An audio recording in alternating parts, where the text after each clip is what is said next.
سبح اسم ربك الأعلى الذي خلق فسوى والذي قدر فهدى والذي أخرج المرعى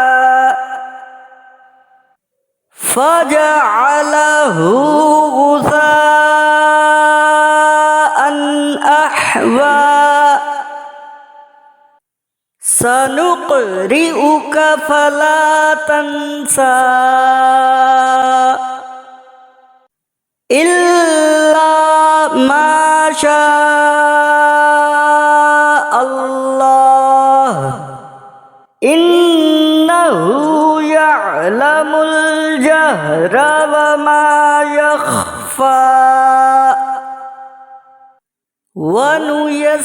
ونيسرك لليسرى فذكر إن نفعت الذكرى سيذكر من يخشى ويتجنبها الأشقى الذي يصلى النار الكبرى ثم لا يموت فيها ولا يحيا قد أفلح من تزكى وذكر اسم ربه فصلى بل تؤثرون الحياة الدنيا